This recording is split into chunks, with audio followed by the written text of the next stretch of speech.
A warm welcome to this special program from the World Economic Forum in Dalian.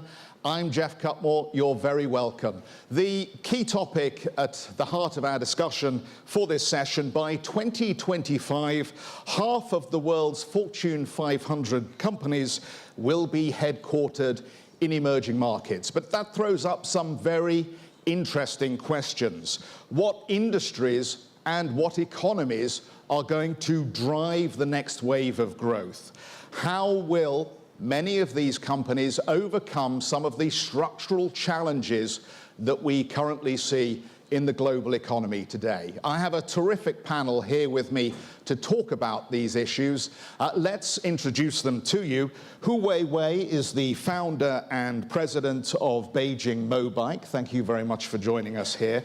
Irene Omar comes to us from AirAsia Malaysia, where she is the CEO. Sergei Solonin is the CEO of Kiwi Russia.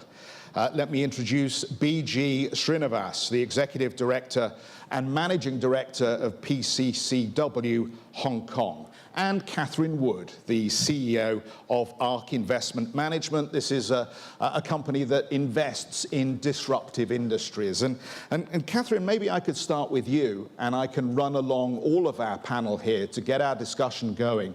And what I would like to ask you is, what advances in your sector or in the industries that you look at, briefly, do you think will drive the next wave of growth?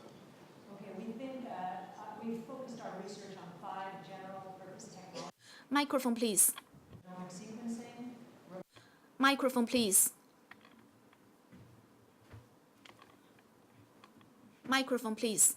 Which is all about artificial intelligence, deep learning, machine learning, and so forth, and blockchain technology. We think the most underestimated of these is blockchain technology. BG. In our industry, where we focus on telecommunications, technology services, and media, we are driven by the changes which is happening in the consumer consumption of video. We are clearly seeing 2 things. One, there is a clear accelerated adoption of digital lifestyle by consumer. On the other hand, in the enterprise sector, we are seeing enterprises going through massive amount of digital transformation.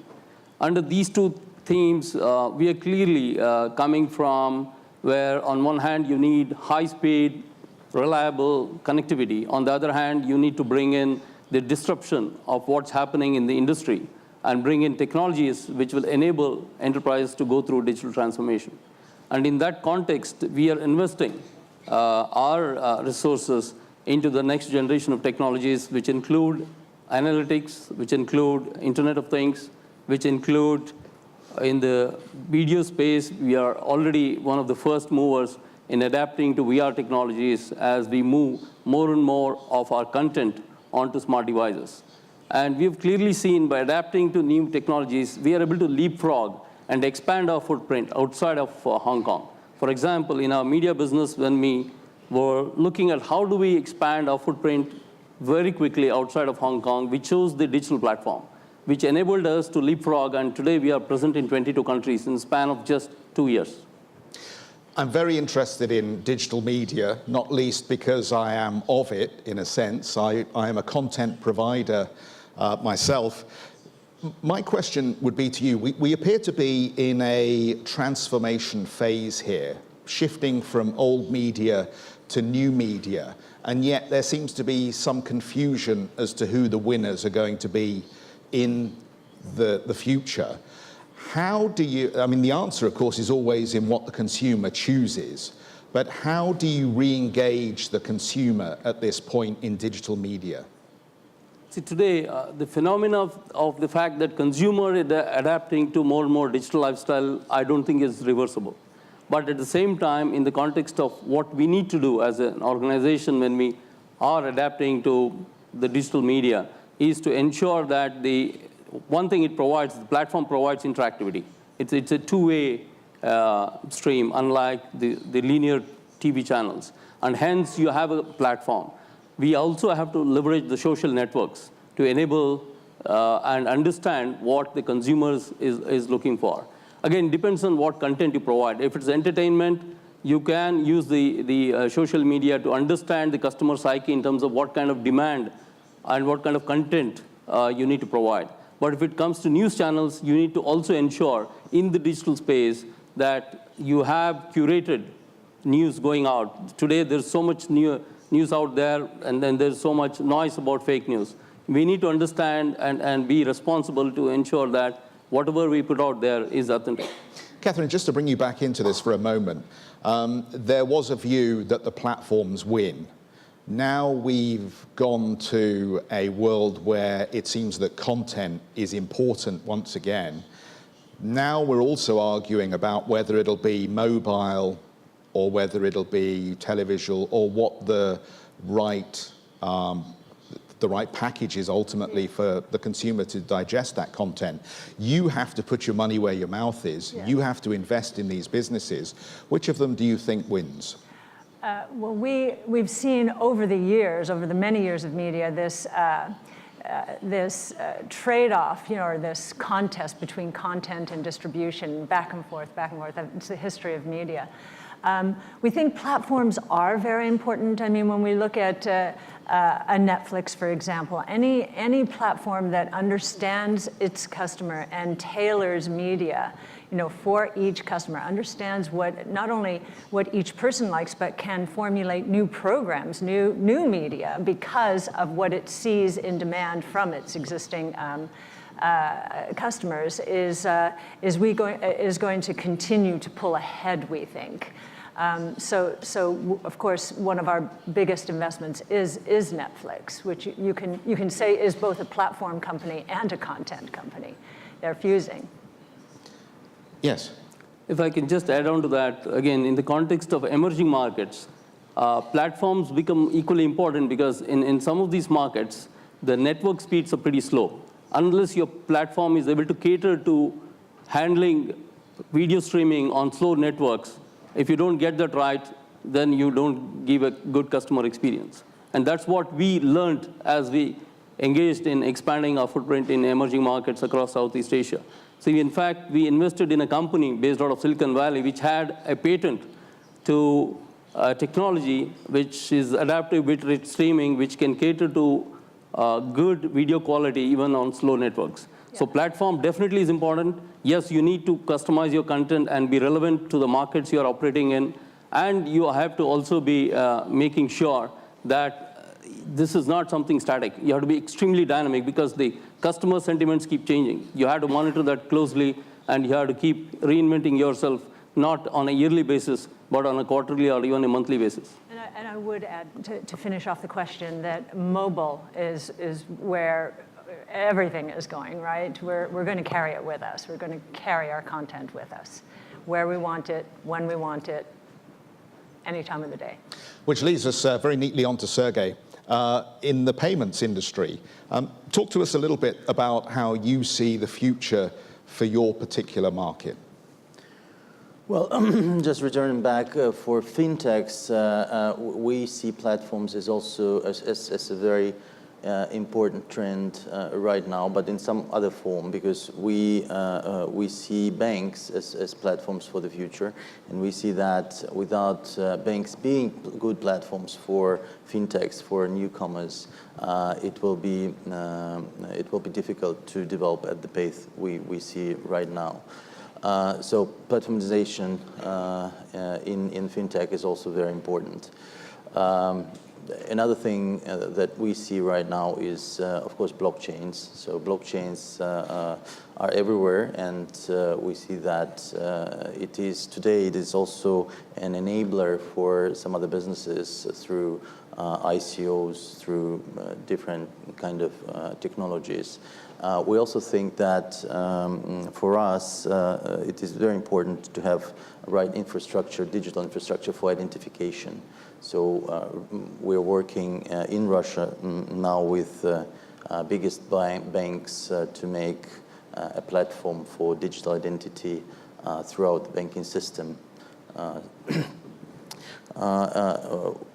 Well, let me interrupt you and ask you a question then. With apologies to anybody in the room who works in a bank or for a bank, I thought fintech was going to disrupt the banks. And ultimately, the banks disappear and we end up with a bunch of fintech companies that bring us blockchain and do all the things that banks used to do, but they're called something different. Is that not going to happen? It sounds like you're still stuck in an old-fashioned world.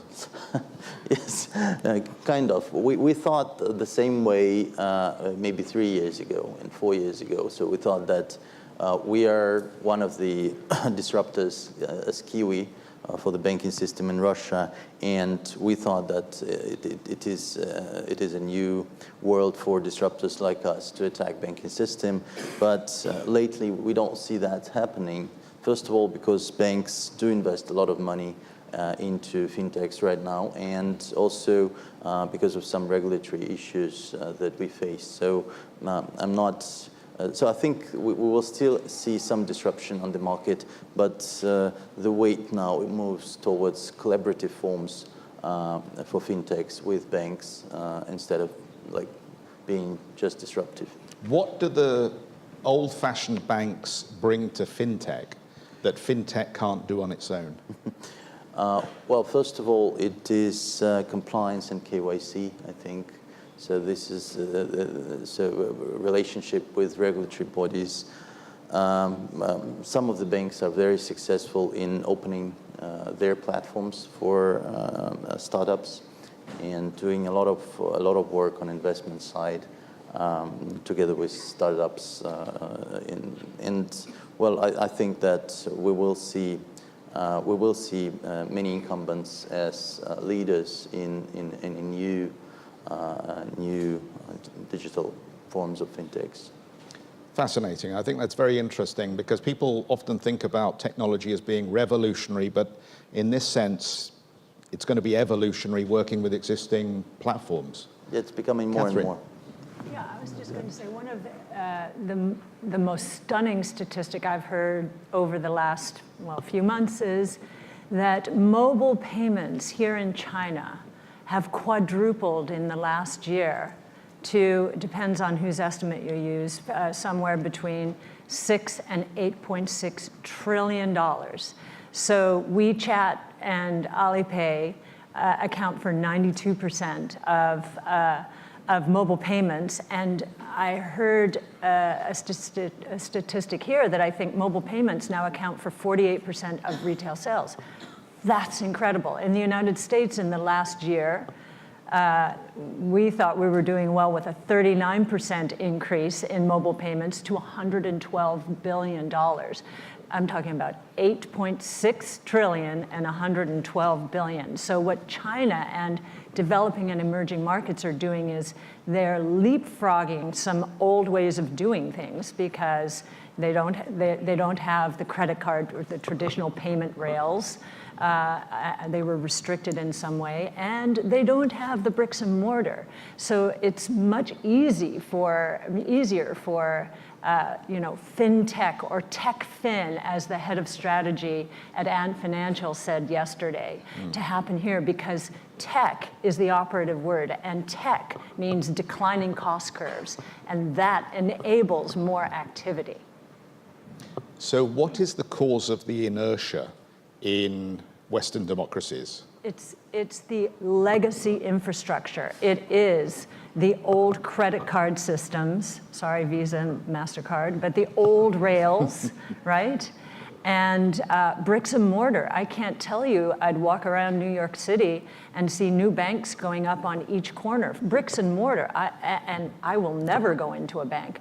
I was trying to figure that out. They were trying to say the relationship with the customer, the face-to-face, no. So they're having to change that strategy, but they've sunk the costs.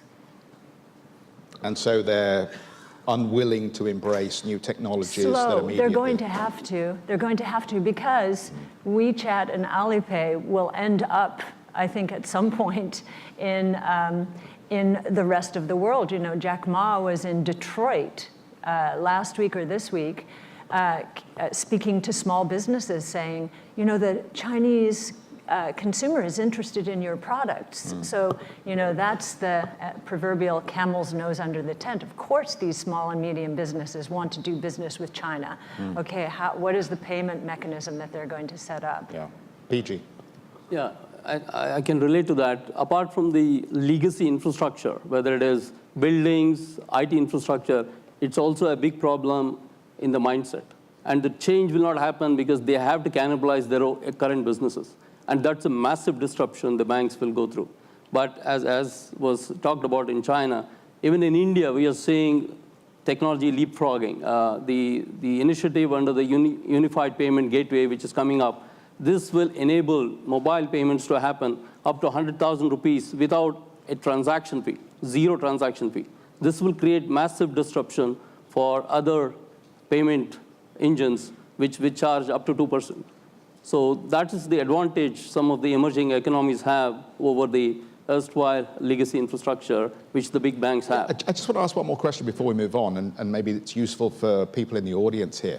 What defines the tipping point for you as a manager or an owner of a business when you say, you know what, I just accept that I take the hit on the legacy costs and I embrace the technology and I move on? What is it that determines that decision that you make?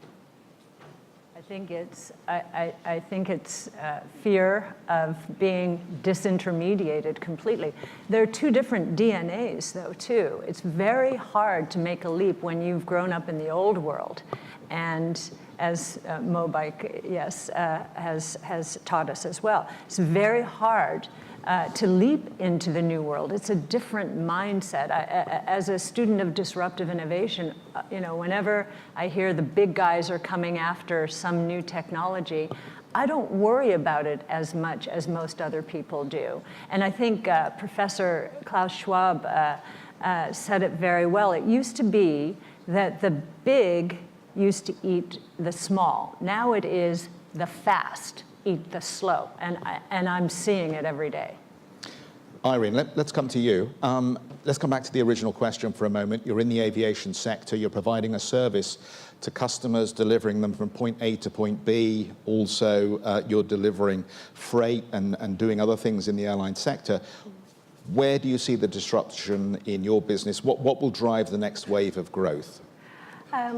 Well, for our operations, we're based in Southeast Asia, and what we have seen in our own operations is that there's tremendous growth in consumer-driven goods. There's tremendous growth in the demand for flying, and we have seen that Southeast Asia is probably one of the fastest growing in terms of the GDP, in terms of middle income. 50% of our population are young, and they're also based in urban areas. And we've seen rapid growth in the broadband technology, the use of mobile devices and everything. And we've seen population embracing technology and all that. And we see that as the population grow and become more prosperous, the demand for travel has increased tremendously, because there are three things generally when people have become richer. They want a car, they want a flat TV screen, and they also want to travel. And we've seen almost 50% of that want to travel. And hence, as a result, we see a lot of growth of low-cost carriers in the region, and about almost 60% of the air travel capacity comes from low-cost carriers. What we have seen also is that when they travel, they are demanding some experience. They want customized, personalized experience. And we at AirAsia realize this, and we embrace technology. And the good thing is that when we first started our operations, we started the bookings through the internet. We did not actually embrace travel agents and that sort of thing. We encourage people to book through the internet. And I think because of that, we had that advantage that 80% of our bookings comes through the internet, and we own that data. And when you own that data, there's a lot of things that you can do with it. And we have been investing in a team to analyze the data, to understand the consumer behavior, the trends and behavior on how they book, how they search in the internet. And as a result, we'll be able to customize products that's more personalized to their needs. And as a result, we'll be able to provide more a product that they don't realize that they want it, or suddenly that they need to go on a vacation or need to travel more, or they need to buy certain food or add more baggages or introduce them to other vacations. And we've seen the internet conversion rate increase from 4% to 8%. And we have only used 10% of our data. So for us, we see that connectivity is key in our region in the sense of not just facilitating the consumer demand of travel, but also connectivity is key in terms of facilitating the growth of other industries like infrastructure, education, manufacturing. You need connectivity to grow in the region. And with ASEAN looking at single aviation market, looking at single economic community, ASEAN economic community, you see that growth will be rapid, and we'll see there'll be a lot more growth coming from that region. And I think you'll see other technology that facilitates consumer-driven growth to also grow as well. So for us, we feel we have to embrace technology. Digital is key, to the point where we also have an innovation hub in our company where we test new ideas. We encourage our own staff to explore that ideas and have a discussion around whatever exhibits that we have in Innovation Lab. This is really so that we're always at the forefront of what we do, and we continue to dominate the market in the region. Let me jump in and just make a point. I dislike air travel. It's not a great experience as far as I'm concerned. I get roughed up as I go through the airport on the way in. I'm then seen as a retail opportunity, and I'm forced to walk around a whole carousel of perfumes and alcohol, which I don't want to buy necessarily from that location. And then I'm forced to wait several hours for my plane to be ready to board, which may or may not be ready to board, depending on whether it was late coming from its last location. Now, if the future is about anything with regard to technology, it's about convenience, and it's about me having it when I want it in the way that I want it. Yes. This is not a criticism leveled at AirAsia, but clearly there's something wrong with the way we travel at the moment. Yes. How do you change that? How does the industry change that? Yes, I agree with you. As we grow, the volume will grow. But unfortunately, the airport space doesn't grow along as fast as how the volume or traffic volume that we have created. And this is something that we have to work closely with the authorities, the Ministry of Transport, the airport authorities, the home ministries where they handle immigration and security. This is where we've been pushing for more digital check-in processes, like using facial recognition or biometrics, where the flow would be better in terms of once you check in, everything is secured in terms of the data that's required from a passenger, and that is being shared across all authorities of every airport that we fly to. Also, we've been pushing this, and we're looking at facial recognition check-in that will facilitate the flow, because the volume is going to get bigger and bigger. And it's really important for the passengers to enjoy that journey. So for us, digital doesn't come in terms of just increasing the revenue base, but how does it improve the passenger's whole experience and journey? How do we use digital also to take advantage of the information that we have on the aircraft, so that the engineers and the pilots know what they need to do to minimize the aircraft on ground time or delays? So there's a lot of work that needs to be done here. And this is something that it takes a lot of mindset change across not just our company, but also with the ministries, with the authorities, and everyone else.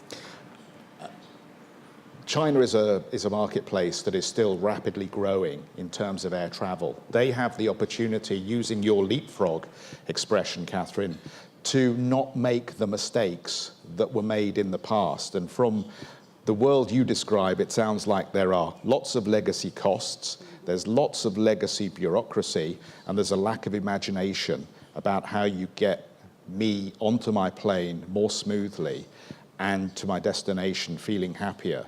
If you could offer perhaps the Chinese authorities one piece of advice from your expertise, what would it be? What would it be? If I could have them You're starting from the beginning. Yeah. You're designing an airport. Right. You're laying out the terminal. Right. What advice about how you're processed through the terminal? The design of the airport is very key because a lot of the airports that we fly into, the design is terrible. You have to walk, a passenger have to walk maybe sometimes, I don't know, 20 miles or so, or half an hour to get into a gate from the moment you check in. That's not how it should be. The passenger experience should be the moment you get in, you also get out quite immediately too. So the design of the airport, you need to involve the airline. You need to understand what kind of passenger traffic that's coming in, what kind of growth forecast that there is, what are the requirements in terms of when the passenger lands or when the passenger boards the plane, how do you facilitate that kind of volume, what kind of volume are you looking at per minute, what sort of takeoff and landing are we looking at as well. So the whole design is important. How do we base technology there? How do we ensure that the passenger experience in the airport is also a pleasant one, meaning that they could check quite easily, maybe from their own devices, whether the gate is ready for them to board, or whether or the airport authorities can actually check where the passenger is to ensure that the aircraft is not delayed. If he or she is shopping somewhere else, you can detect them. And just one final question before we move on. As you walked into the forum at the beginning of this event and you noticed the aircraft sitting just after the security check-in, the drone that's purposed to carry humans, did you tremble with fear? Did you think, oh my goodness, that's the ultimate disruption?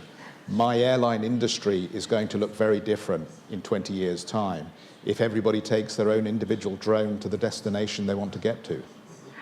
No, not really. I think at the end of the day also, can the drone carry lots of passengers at a time, basically?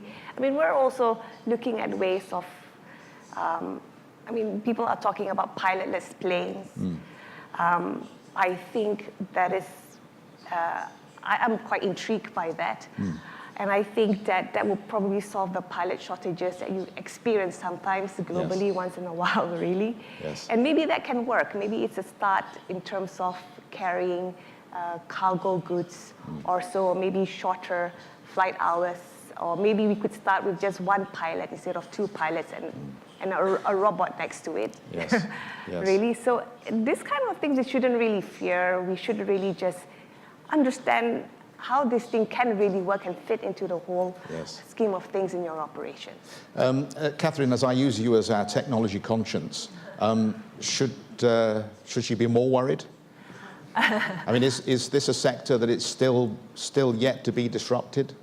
Seriously? Well, as we think about, because it's even worse in the United States. I mean, having experienced 3 o'clock in the morning landings, and it's normal. The cabs are waiting for us. What, John F. K. difficult to get through customs? Immigration a problem? No, So we've surely done not. a lot of work on autonomous vehicles generally, drones less so, but autonomous vehicles. We think autonomous taxi networks are going to challenge, especially in the more densely populated West Coast, East Coast of the United States, more, even if it's a 7-8 hour ride in an autonomous vehicle and you're just kicking back doing your work or watching Netflix or whatever, I probably Which is a would company choose you've to do invested that. in, just Yes. remind us, yeah. Not talking my book, I'm just illustrating a point. So yes, we've been actually doing the modeling around that where it would make more sense to challenge the air. There's just such a hassle factor with airlines that the autonomous vehicles, that this may be another reason that they'll take off. BG. Yeah, just to chip in, if you just, I mean, you're talking about disruption now. While drones could be one extreme, but in the intermediary, I think there is a clear opportunity for Uberization of private chartered aircrafts.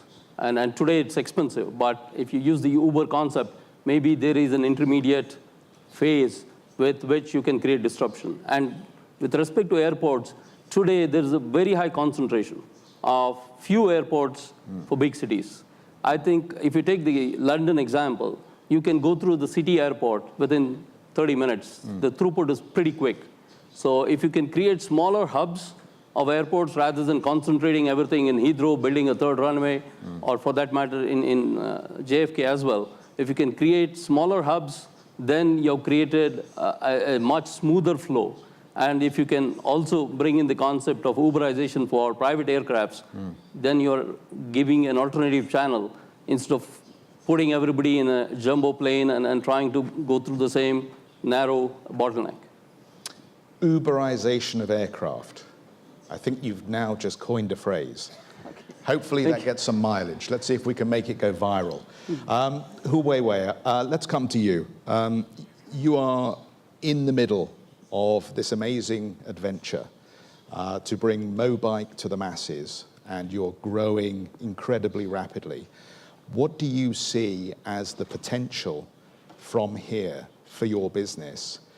Where do you see the opportunity globally or just in China? Share with us the vision that is driving Mobike at the moment.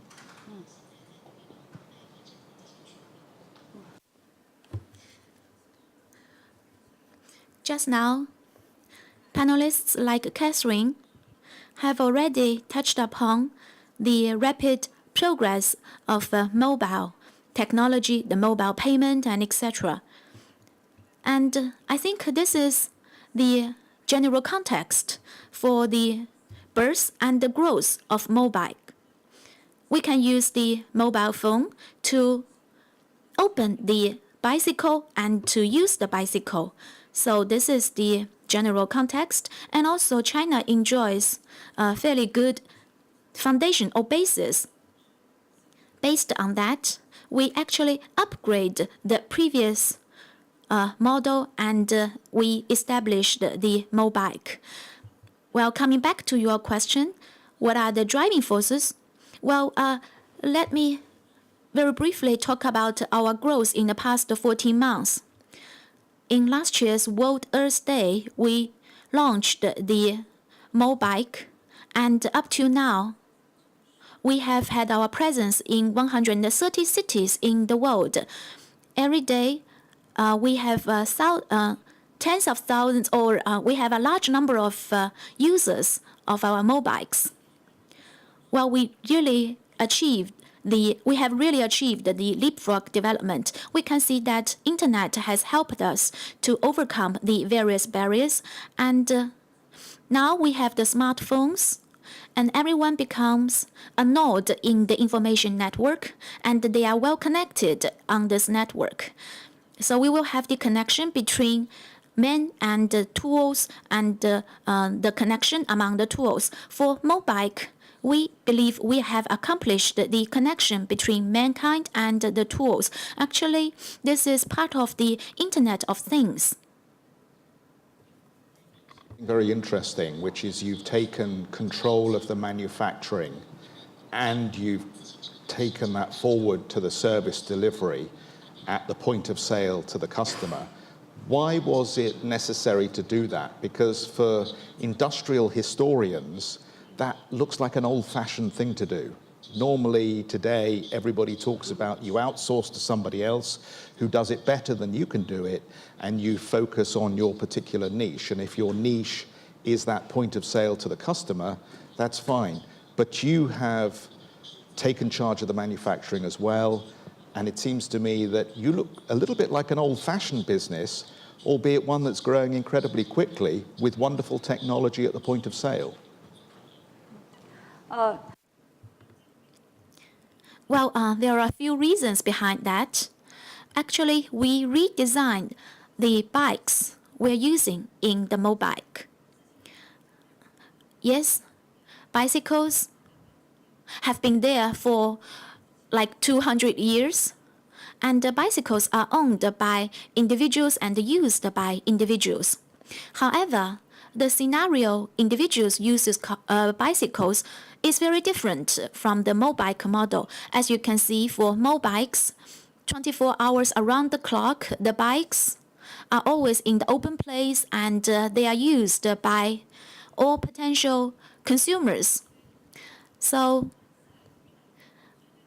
the bikes must satisfy the requirement concerning reliability. Also, we are having the shared bike model, and we don't have any repair or maintenance stations. Well, you may be concerned about the stealing or the destruction of the bikes. That's why we have a very different operation environment for the bikes. So we redefine the bikes. This is the first reason. Well, in the early days of my mobike days, very few people were confident in our business model, and the traditional bike manufacturers were quite suspicious. But we made some major breakthroughs. For example, we redesigned the bikes and adopted many new manufacturing techniques. And in the future, we may introduce new materials for the bike production. Indeed, traditional bike manufacturers were reluctant to cooperate with us, so we had to identify our own bike suppliers. And now we have the whole value chain, and also I can open my needs to all the interested manufacturers of bikes. This is an open environment.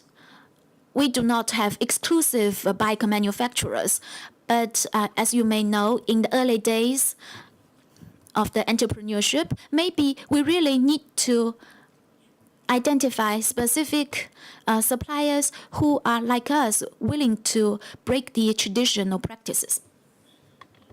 Uber come into this marketplace, the Chinese market, and we have seen it fight a very aggressive battle with Didi, which has driven down prices and made profitability look like a distant achievement. Ultimately, we know what happened in that story. Two became one in this market. How do we know that two don't become one in your market? How do you make sure that Mobike either acquires your competitor or at least has the opportunity to remain one of the leading companies of two or three that are in this space? Is there any likelihood, you think, that you're going to merge with your rival at some point? OK， 对，大家就是因为 Yes, exactly. The competition among Didi and Uber and Kuaidi have impressed many of us. So when it comes to the shared bikes, naturally there is a comparison, or it can associate us with the old history. But there is major difference. When Uber was competing with Didi, a major beneficiary behind its mobile payment providers, because all of a sudden people began to hail the cars and use the services of mobile payment. So the competition between Uber and Didi have actually benefited the consumers and also the mobile payment providers. The reason I say there is a major difference between the two kinds of competition is because the platform for the car-hailing business is connecting people who are driving and people who need the car services. And for Mobike, we are connecting on our platform and the machine as the vehicle and also man and machine. Besides, we also have assets.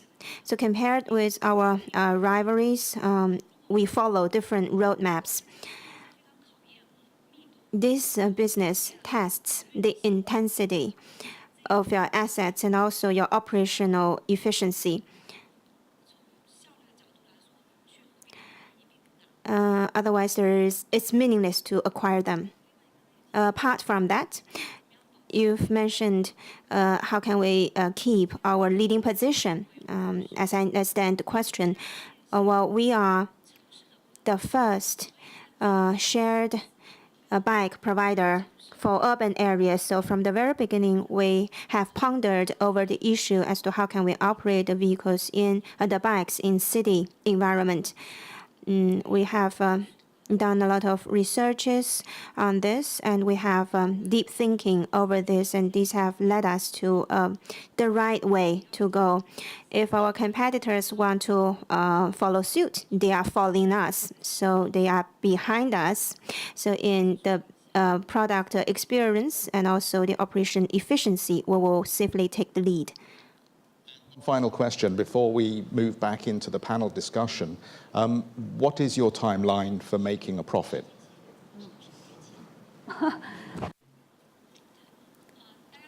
Well, yes. Everybody is interested in the question of when the money can be made. If we want to make money, now we can be profitable. But is it our purpose for the moment?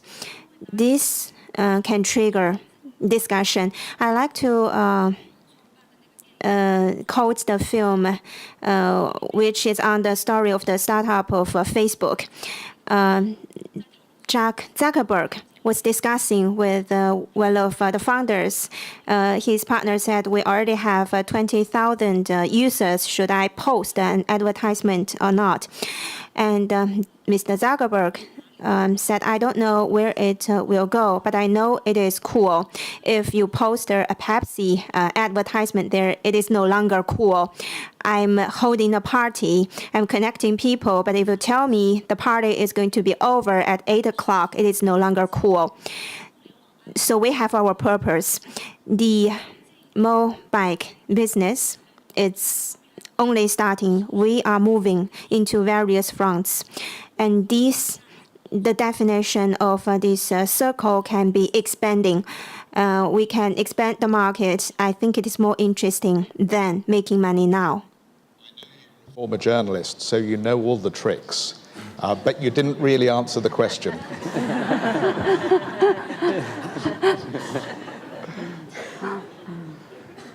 When are you going to make a profit?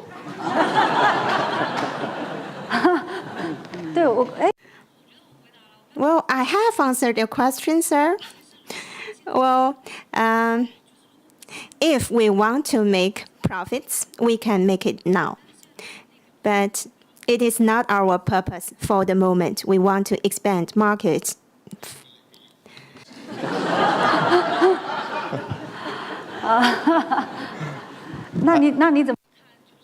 Well, Amazon hasn't made money in 10 years.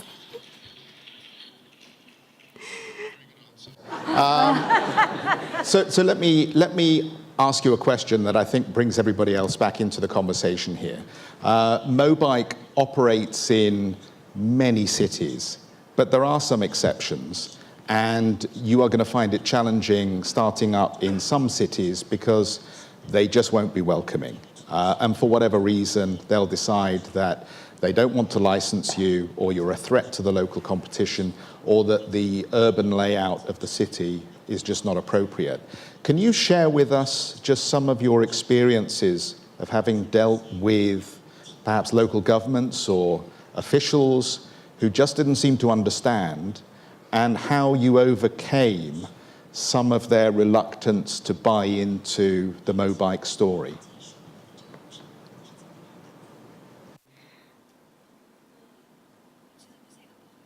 Well, I'm not pro-revolution. I'm not an imposter. I'm not a hardliner. But what I want to share here is that if government is reluctant to welcome us, usually there might be some existing stations where the government has invested it into some of the assets of bikes, or the government has been providing the services to citizens for many years.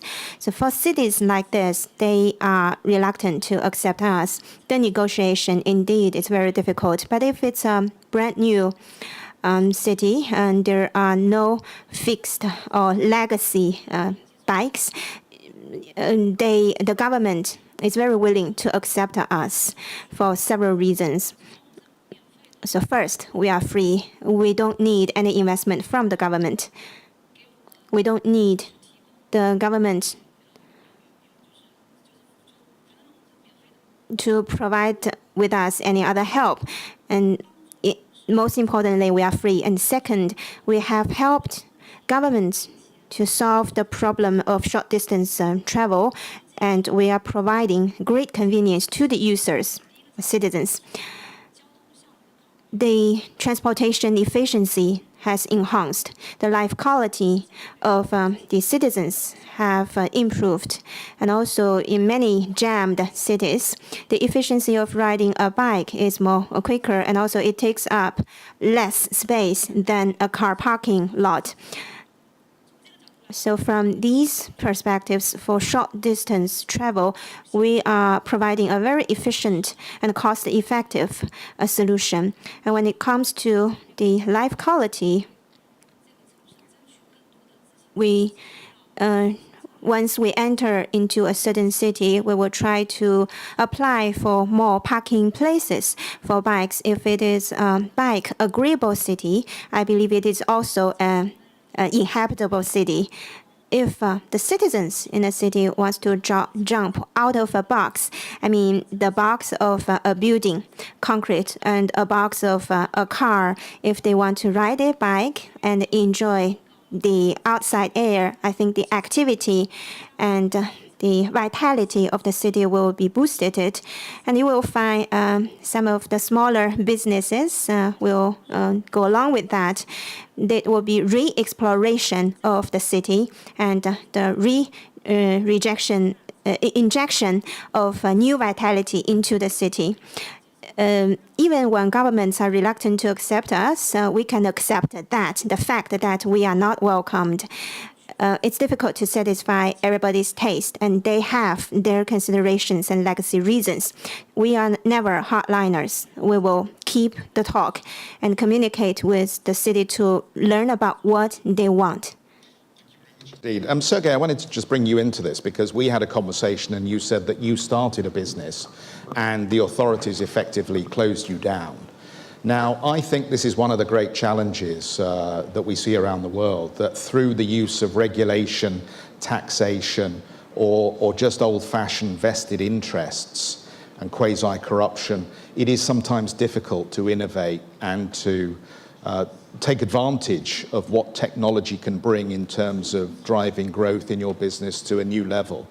How do you overcome that challenge sometimes? And what advice can you give? I mean, is it the right decision just to walk away sometimes? Or do you persist? And if you persist, how do you persist?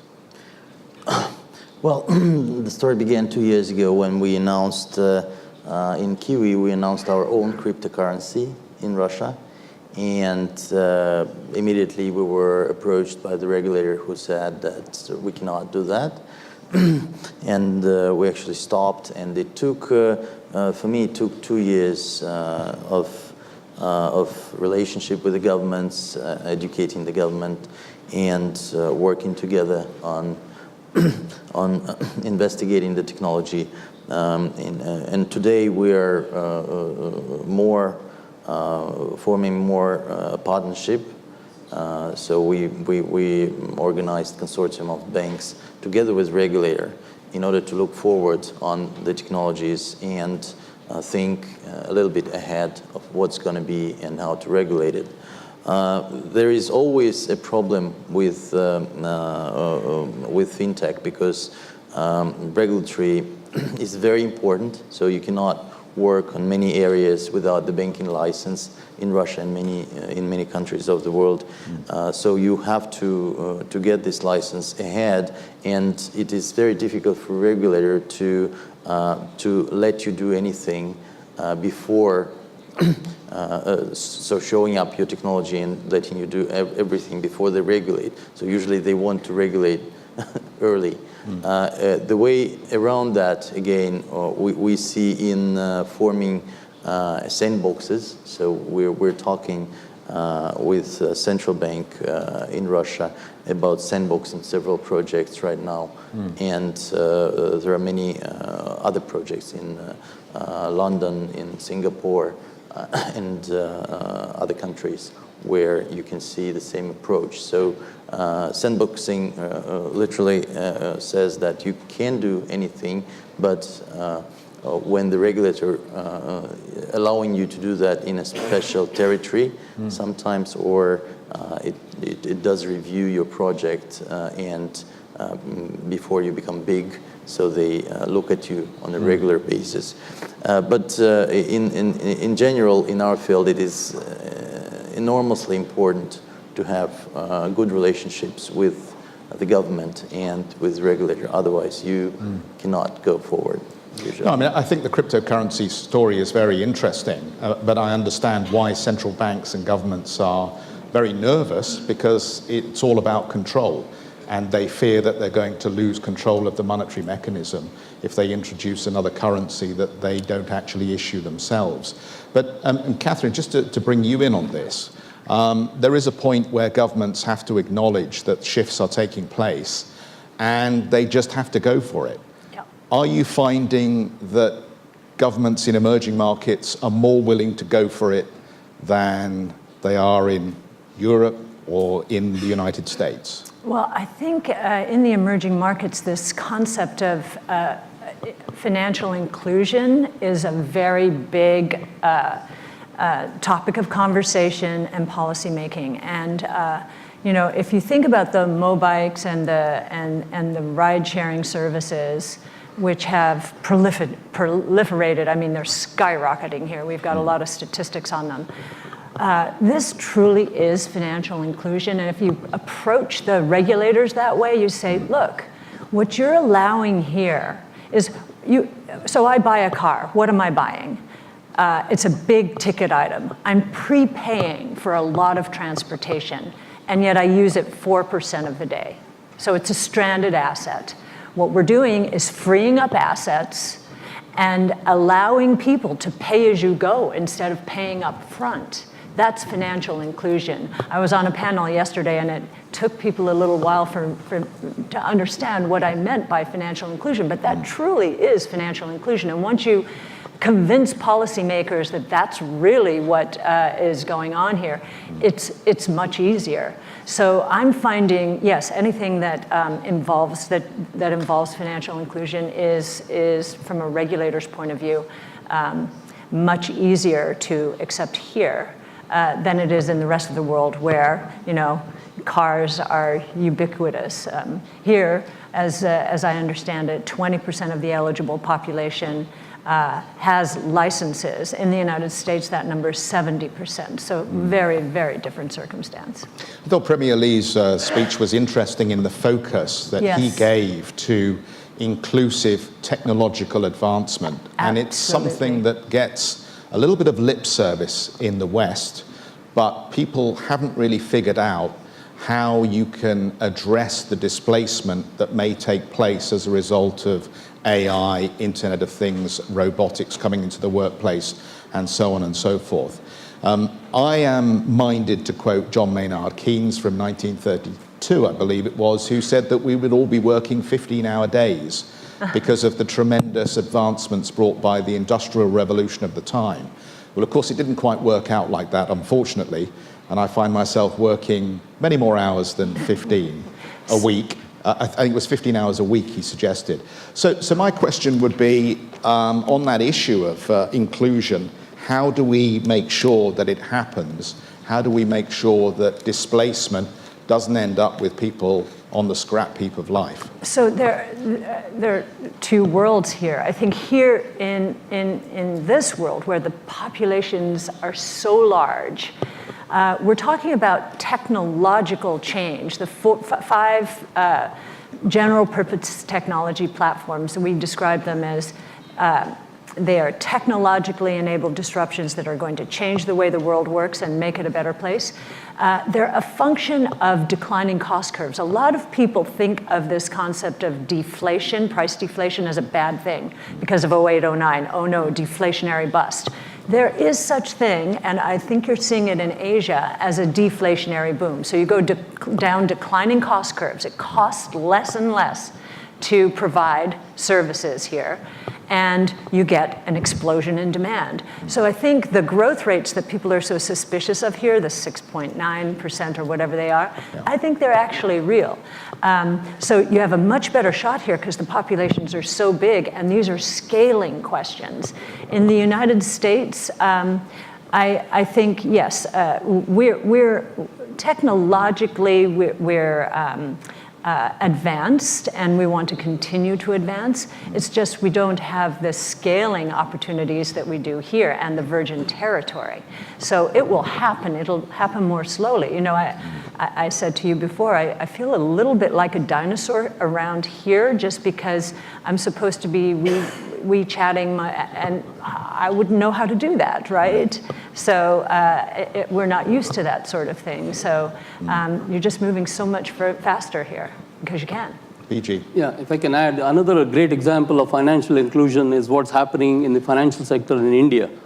With Aadhaar, which is a biometric authentication, the cheapest KYC in the world, which has been established.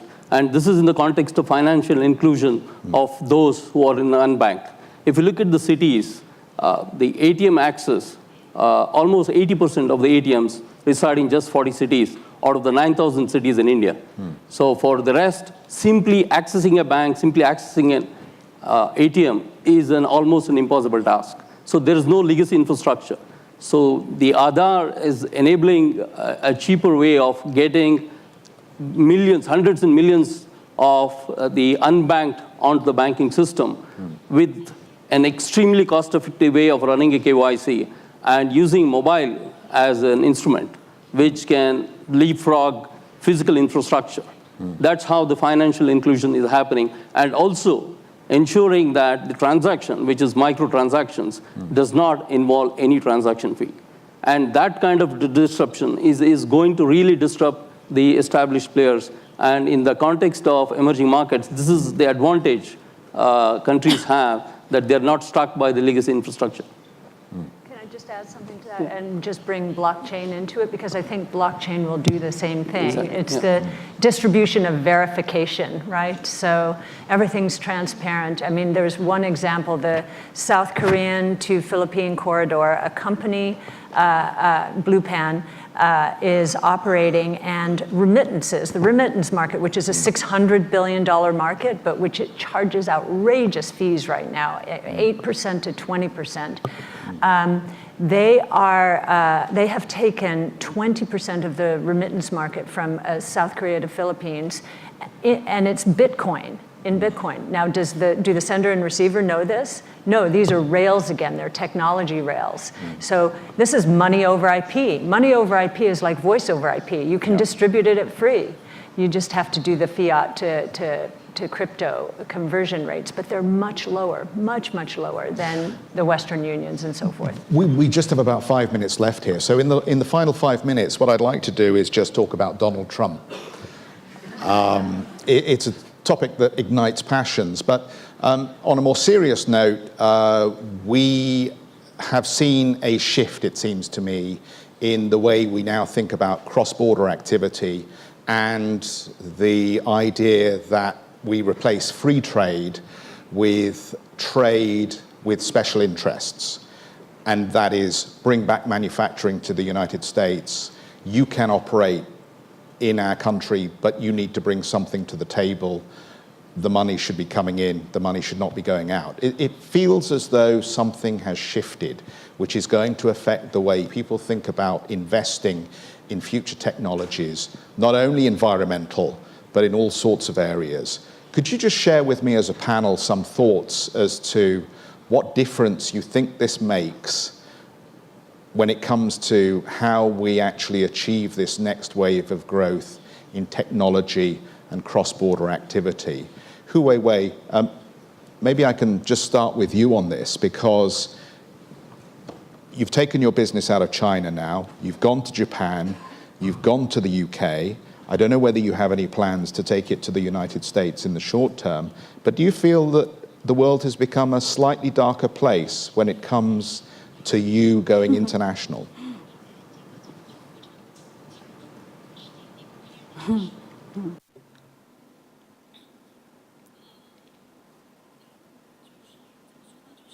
Well, how can I put this? We are operating now in China.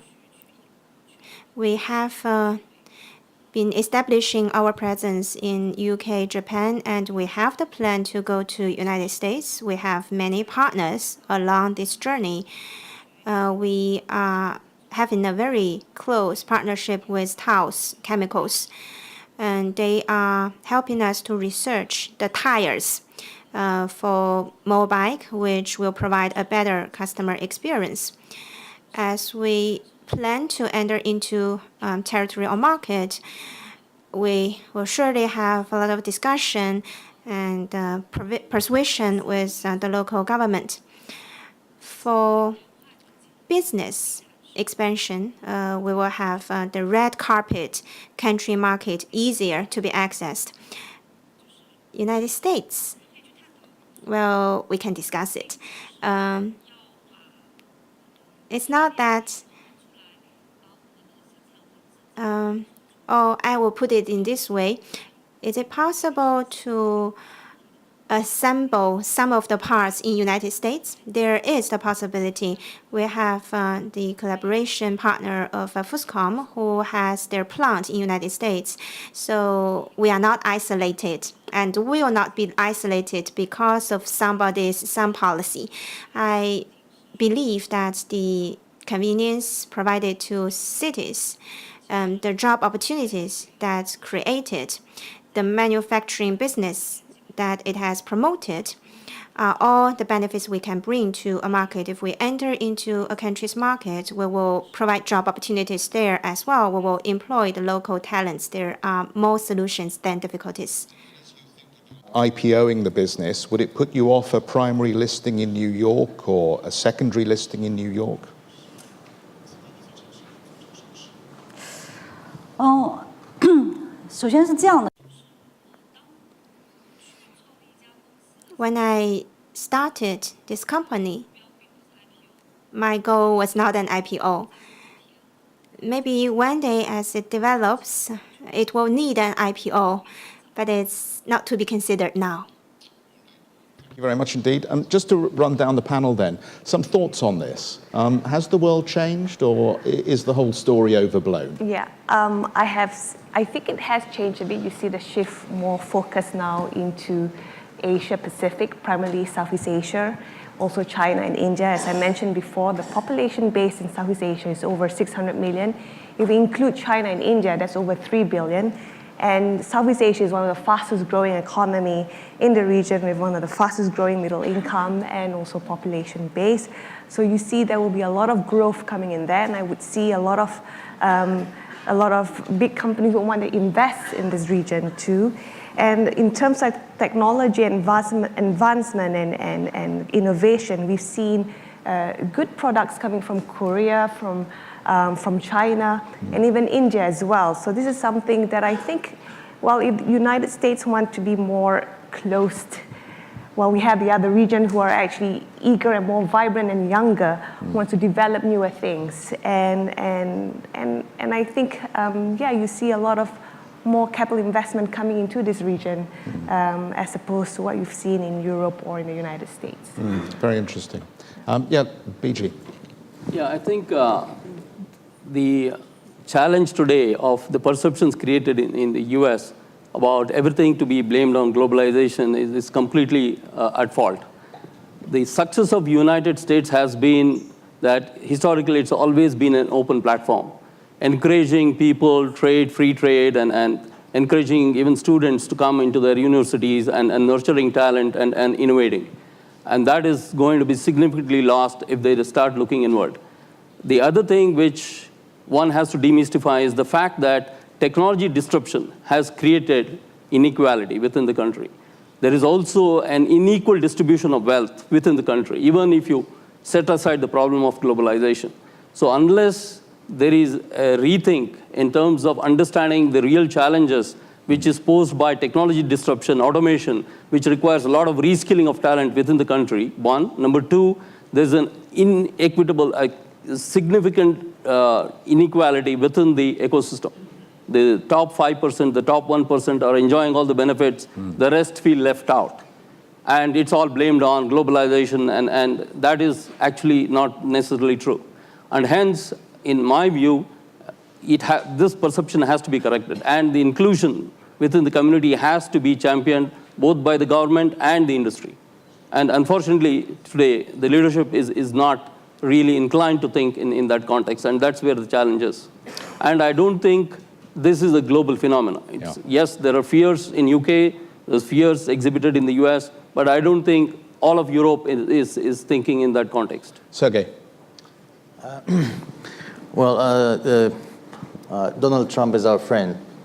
At least we thought personally, so. Personally, or just in the metaphorical? Russia, yeah. And I think the latest developments in Russian authorities' thinking is that world should be governed by some deals. And we would love to do some deal, I think, with lifting sanctions over Russia and, I don't know, freeing up something in trade. But it seems that it is very difficult to do. So I'm for the open world, definitely, and free trade. But it seems that the world is a little bit more complex recently. Catherine, I'll give you the last word here, because I'm very interested to know whether at the sharp end, as you sit down with businesses in disruptive sectors that are really enthusiastic and ready to go, you sense maybe a little bit of caution or reluctance to make more ambitious decisions because they feel that the world is a little different. A couple of things. What I've learned to do is not to listen to what he says, President Trump says, but to what he does. He was elected, believe it or not, because of these issues that we're talking about. There's a tremendous amount of frustration in the country. My background's economics. My greatest fear was protectionism. He surrounded himself by individuals who are, they're saber rattling, much like there was in other administrations. You have to do that, but I don't think we're going to see that. What we are going to see is tax reform, which is going to, we're the highest tax country in the world. You cut the taxes, that's how you invite capital. That's a very friendly way of doing it. As far as innovation, he's the first president I've ever seen who has invited innovation-oriented, that was his first roundtable, brought the tech CEOs in. How can I help you? How can I help you? Even over the visa situation, how can I help you? Let's not send students who have been educated in the United States back to their home countries unless they want to go. Don't send them back, that's ridiculous. So I think he's a negotiator, and I actually think he's thinking in terms of how do I bring capital and encourage these innovators to continue to do what they're doing even more aggressively. So I'm much more optimistic, I think, than what I hear here, but I'm there, and so I see the nuances. Don't listen to what he says, watch what he does. And I love the optimism at the end of a panel. That's always a good way to leave our audience. Thank you so much, our panelists. If we could congratulate them. And I'd like to just wrap up this CNBC conversation here at the World Economic Forum in Dalian. Thank you, everybody, for joining us. Bye-bye.